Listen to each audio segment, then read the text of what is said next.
Well, hello, and we begin our video series on the foundational stories of Genesis, that is, looking at the first 11 chapters of Genesis. But before we get into the details of biblical study in Genesis, what we're going to do in this video is look at biblical study in general. We're going to establish the general principles of proper biblical study that we will then spend the rest of the series applying to early Genesis. Our goal, of course, when studying the Bible is to study it well so that we can read it well. In picture form, we might think of it this way. Here we are, and there's the Bible, and I've given them their relative sizes to show that we have a small understanding about the big important questions that are addressed in the Bible, whereas the Bible has a large understanding. Now, reading the Bible poorly, where we are thinking more about ourselves than we are of the Bible, tends to do this. We tend to shrink the Bible down to our size. But that's not what we want to do. Instead, what we want to do is approach the Bible in such a way that it is possible for us to grow so that our understanding grows larger. That's the goal. Now, one way that I think is important to do this is to think about studying the Bible as a two-step process. So we take any passage in the Bible and we think in two steps. And the first is, figure out what this Bible passage meant then and there. Then the second step is, figure out how to apply that passage to our lives here and now. It's really important to go in that order, in my view. If we go straight to step 2 and think about, what does this mean to me? Then we are in very grave danger of doing this to the Bible because we're just thinking about ourselves. What does this passage mean to me? Is perhaps another way of wording that is, how can I make the Bible fit my puny little imagination that I've brought to the situation here?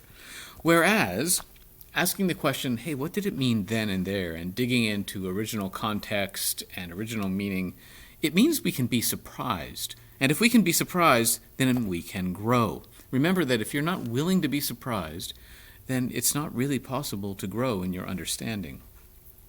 And so, to illustrate the importance of doing that first step, figuring out what did it mean then and there, I want to tell you what I'm calling the parable of the blockbuster postcard. So here is the parable. Imagine that 10 or 15 years ago, I bought a postcard, I addressed it to a friend, and I wrote this note. Last night, I dropped by our local Blockbuster on my way home from work so that my daughters could experience Star Wars for the very first time. I'm so glad they're finally old enough for this classic story. Okay, to you, that doesn't seem like a very outlandish thing to write on a postcard. You know what I mean. And the reason that you know what I mean is you and I live in what I call a cloud of shared assumptions. In that cloud of shared assumptions, that is to say, things that don't need to be explained, in that cloud of shared assumptions are all sorts of things that help make sense of that postcard. The idea of renting a video from a chain of video rental stores, the idea of the Star Wars movies, the idea of stopping by on the way home from work, which includes the idea of commuting, and, of course, the whole practice, the cozy practice of a family movie night where you can pop some popcorn and cuddle up on the couch and watch a movie. Now,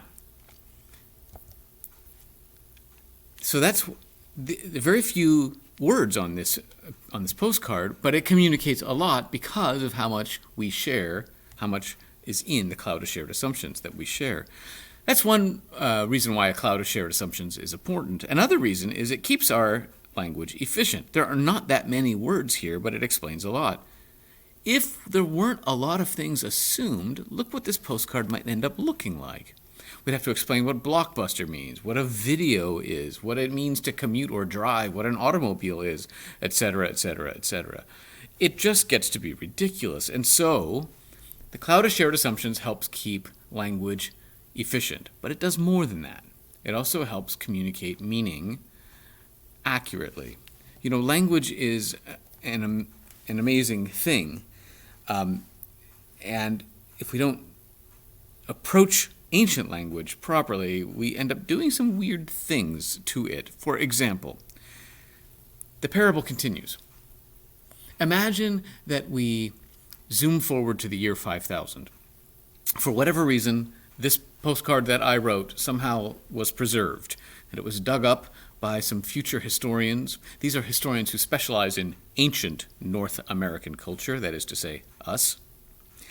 And in the year 5000, there are two main interpretive traditions in these historians of ancient North America. One is strict literalism, and the other is universal symbolism. Okay. They read this text, and they interpret it very differently. I'll read to you what these historians of the future have to say. We'll start with the strict literalist. We see in this text a description of what appears to be a rite of passage in ancient North American culture. Evidently, there was in each neighborhood a building or small arena called the local blockbuster, devoted to the somewhat violent breaking or busting of cubes or blocks. These cubes were made of a material designed to break into star-shaped shards.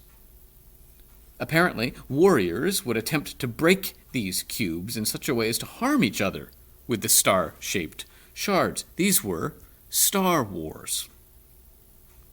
And though the extent of the actual violence is not currently known, there were obvious age limits placed on the spectators to these Star Wars. We read that they are finally old enough, so the real or apparent violence must have been gruesome enough that parental supervision was required.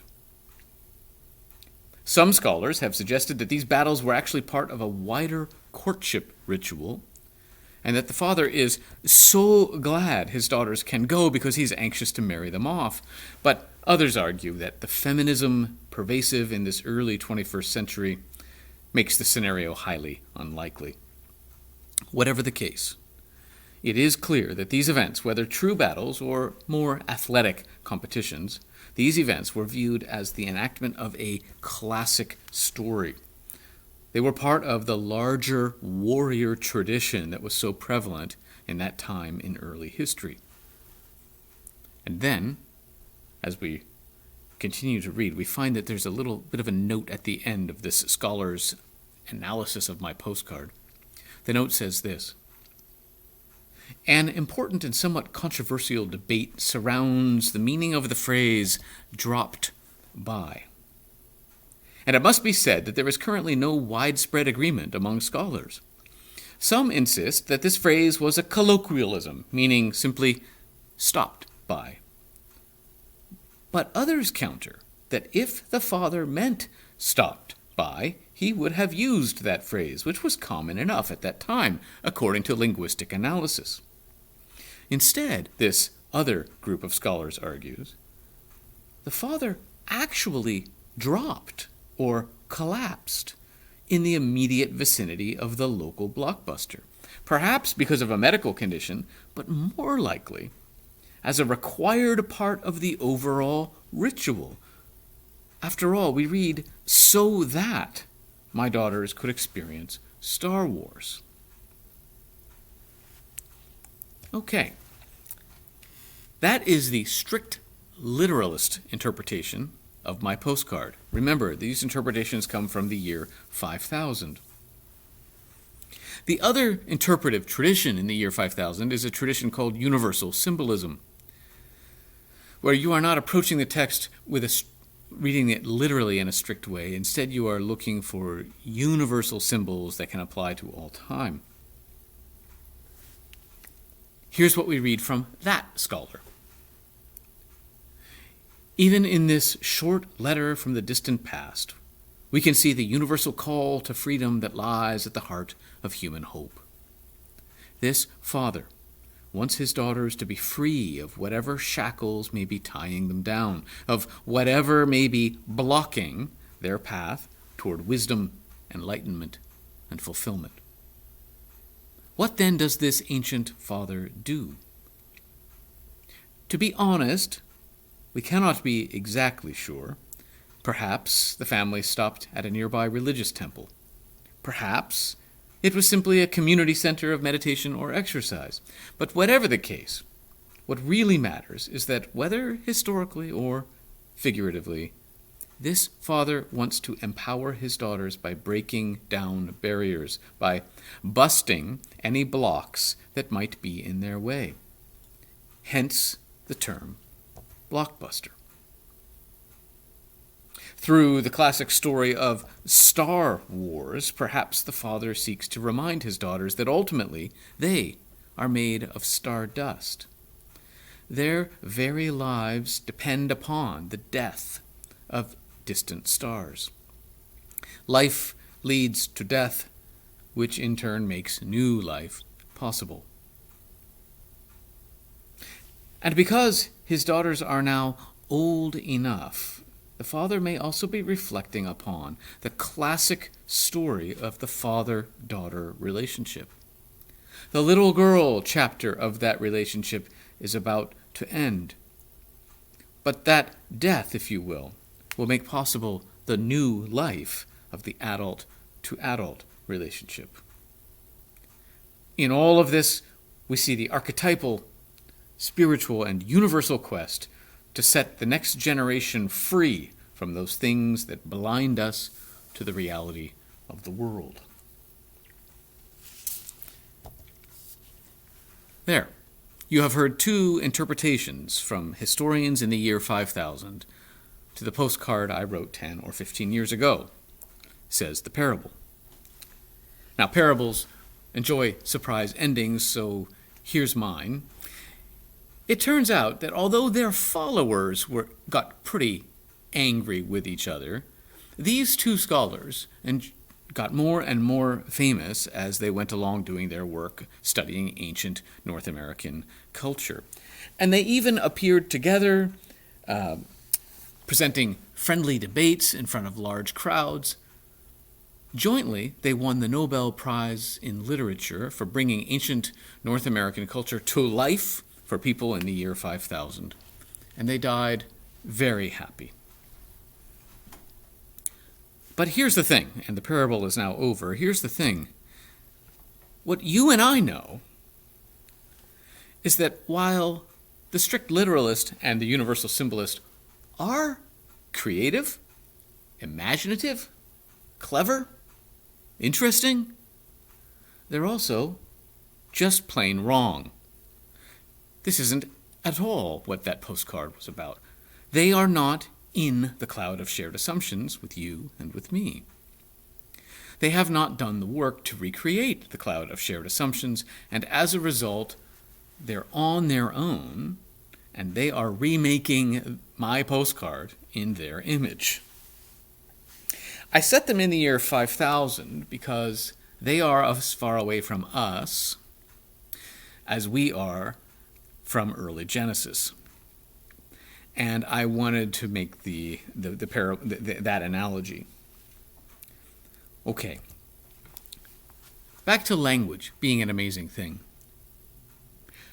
You know, I can have an idea in my mind, and with just a few marks on a page, or a few words on a screen in this case, or with a few words from my mouth, I can put that idea in your mind, and in yours, and yours, and yours, and yours, and yours. Language is like magic, and I can get ideas from me to you all. But that only works if we are in a cloud of shared assumptions. Without it, that kind of accurate communication can't take place. This is why I think it is so important to start with step one when reading an ancient piece of literature. What did it mean then and there? What we're really doing is recreating the cloud of shared assumptions as best we can, because the Bible has something to communicate. And it won't communicate accurately with us unless we do the work of recreating that cloud of shared assumptions, again, as best we can. That first step is called exegesis, and I'm going to be using that term a fair bit as we go through this video series. So exegesis is basically the work of recreating this cloud of shared assumptions. It's really, really important when it comes to studying the Bible well. So important that the rest of this video is going to be devoted to describing what I call the exegesis cycle. I'm going to explain it in general, and then I'm going to give you one particular example from my life as someone studying the Bible, not from early Genesis. And that will be what is the remainder of this video. Okay, here's the exegesis cycle. A text comes into our life, and let's call it a biblical text, because this is a video series on biblical study. We read it. And when we have our initial reading, we, of course, generate first impressions. And because we've just come to the text fresh, we cannot help ourselves. Those first impressions are usually based upon our assumptions about the world or about the text, and sometimes based on our agendas, what we want the text to say. Now, we could stop there, but that's not really biblical study. Biblical study involves doing some work to understand the original setting and the original context, doing some work to understand the original intention of the author, and this work is called exegesis. It's just fancy words for recreating the cloud of shared assumptions. Once we've done this work, then we are equipped to reevaluate our first impressions, and hopefully that reevaluation is based now on the author's assumptions and agendas, the original audience's assumption and agendas. And what that does is it allows us to discover, what did this text mean then and there? And of course, we don't have to stop, and we don't stop. If we're really interested in studying a passage, we will keep working to learn more and more about the original setting and so forth, and our understanding will deepen. That's the exegesis cycle in general, and I am hoping that this is the kind of experience that we have in this video series when it comes to early Genesis. But before we get to that, I want to tell you about how I experienced the exegesis cycle in a very different passage in the Bible. I was given many years ago in a different church, I was given the assignment of an Advent sermon series. That meant that I was to give the sermons in all 4 Sundays of Advent. And I was given my choice. I could base it on the events in Matthew or in Luke.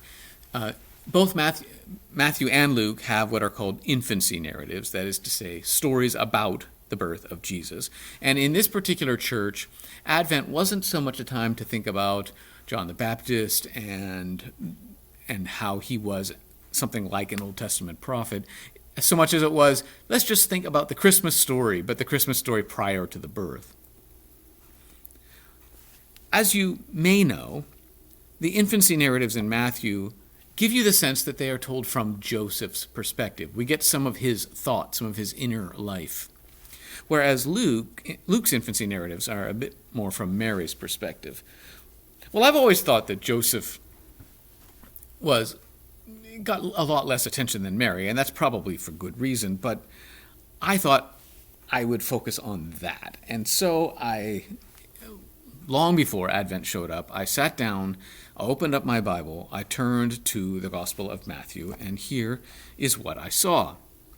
On the very opening page of the Gospel of Matthew, I saw this. This is the genealogy of Jesus, the Messiah, the son of David, the son of Abraham.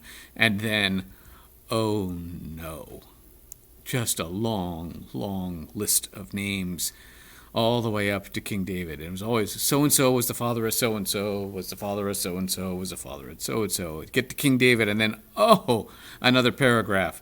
Father of so-and-so up to Babylon, and then, of course, another paragraph that gets us from the exile in Babylon all the way up to Jesus, and then Matthew gets all excited about how many generations there were from this to that and that to this.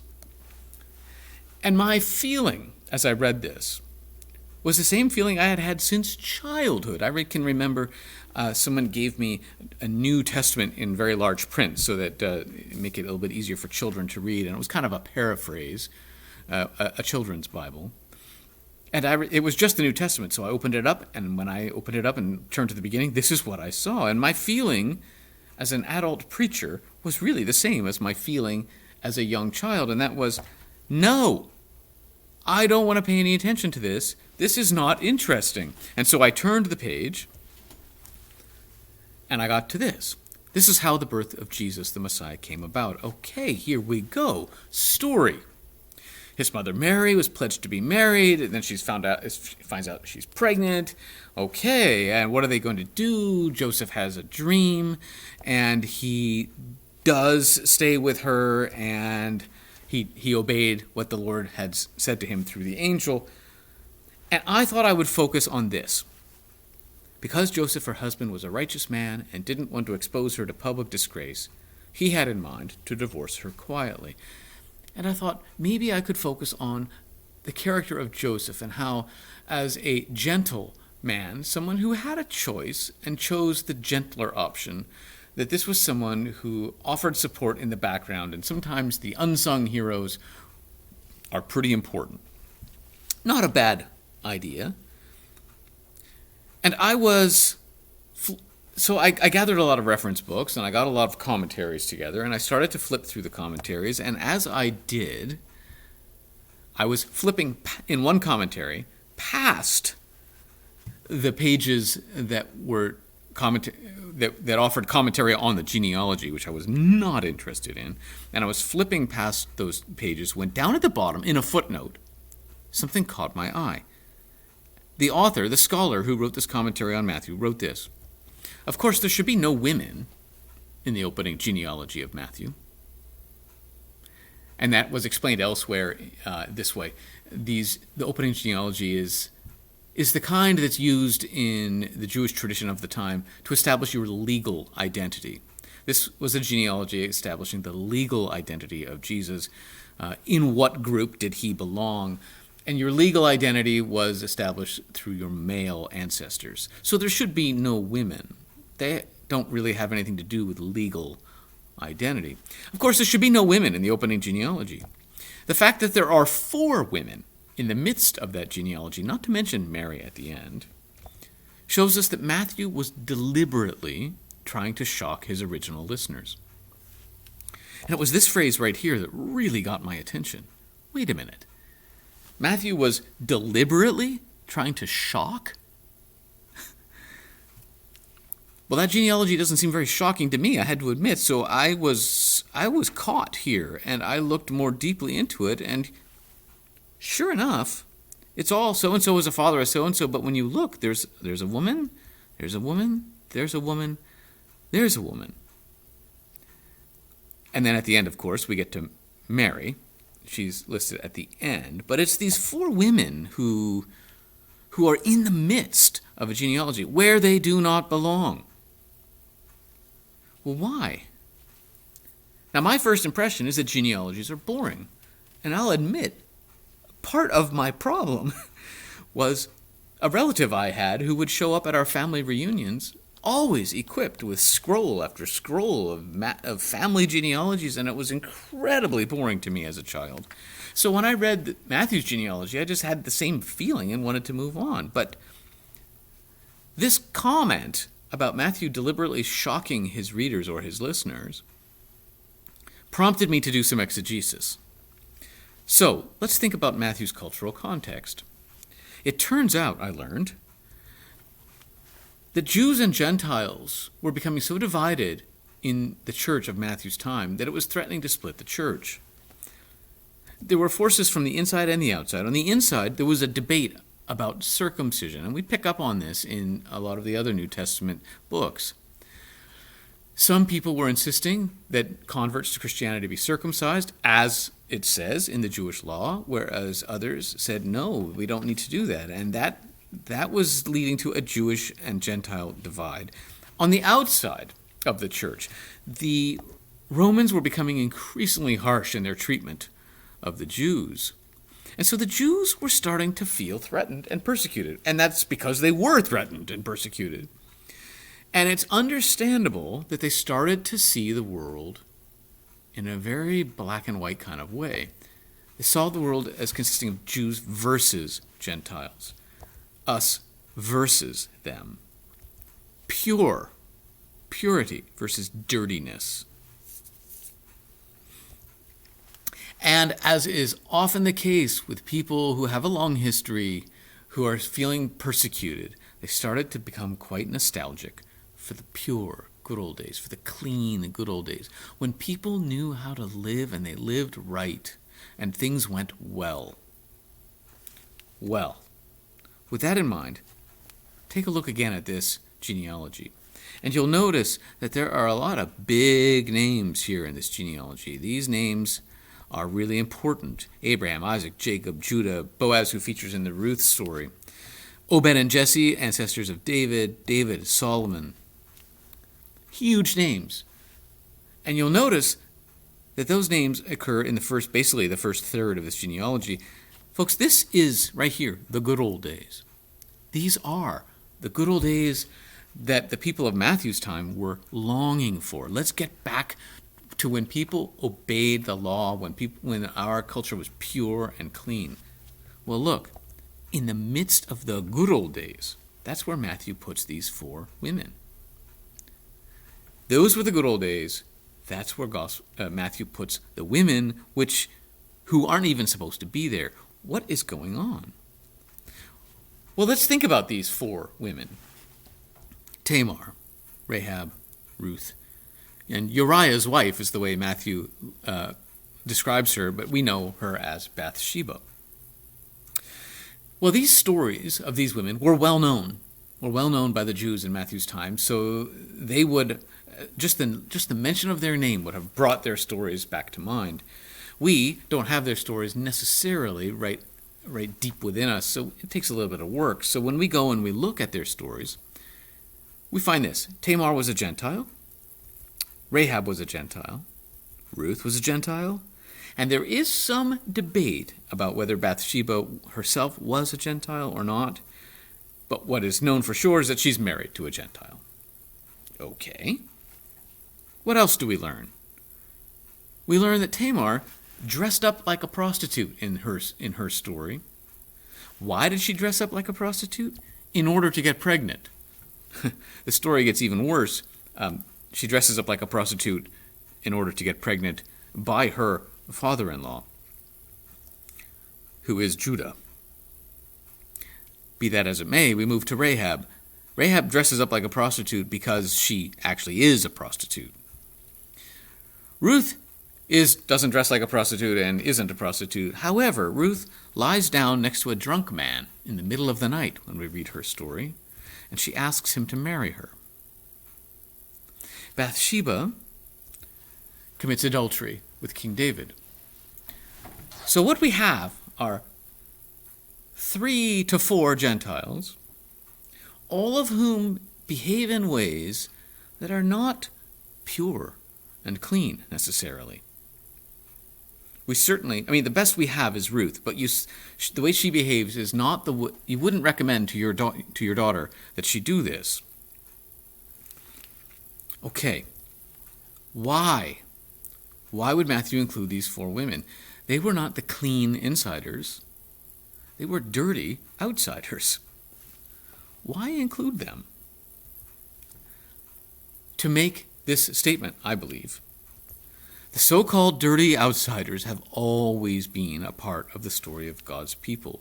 Don't see the world as bifurcated into us, the good, clean people, and them, the dirty outsiders. It's never been that simple. The story of God's people has always been wonderfully complex. And the idea that you can have complete ethnic and cultural purity, that's a myth. Not even in the good old days was that the case, and Matthew makes that statement very strongly by putting these 4 women in the midst of the good old days. Even in those good old days, there were Gentile women helping some of the great Jewish men and even making possible the existence of those great Jewish men. What do I mean by that? Well, without the first 3 of these 4 women, there would not be a King David, Matthew is pointing out. And it takes all 4 of them in order for there to be a King Solomon, who certainly presides over the high point of Israelite culture. So, here's a paraphrase of what Matthew may be up to by putting these 4 women in the midst of a genealogy where women don't belong.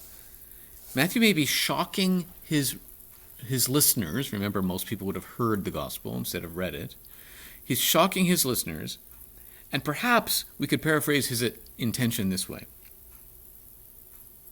This is Matthew speaking. Pay careful attention to what these 4 women represent as I give you a legal genealogy that ends not with a man, Joseph, but with a woman, Mary. A woman who is the miraculous mother of Jesus, who is the Messiah, the very Son of God.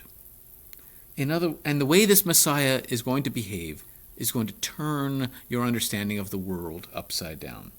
So if you think this genealogy was surprising, just buckle up and keep reading, because you haven't seen anything yet.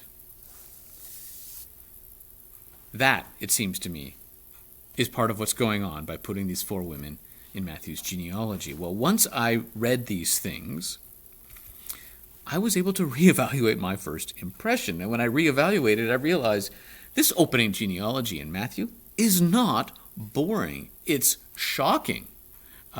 It's almost scandalous. And it's designed to be shocking in a way that sets the tone for the rest of Matthew's book. So now I was able to reevaluate based on Matthew's assumptions, based on Matthew's agenda, and based on his listeners' assumption, his readers' assumptions. And of course, over the years, I've been returning and thinking more deeply about these things, hopefully trying to grow in my understanding. But the point is, it was possible to be surprised and to grow. And a part of the Bible that I thought was uninteresting turned out to be deeply interesting. And a part of the Bible that I thought was somewhat impoverished turns out to be a part of the Bible that is deeply, deeply rich and even communicates something of the gospel, the good news that nobody is a dirty outsider in the eyes of God. Well, that concludes my presentation of the exegesis cycle and the example of Matthew's genealogy. And my hope for this series is that this exegesis cycle and this possibility of surprise and growth and enrichment is something that we will all experience as we move through the first 11 chapters of Genesis. Well, that's it for this video. Next time, we will begin to do some exegesis as we begin to understand the original setting and context of early Genesis. Until then, goodbye.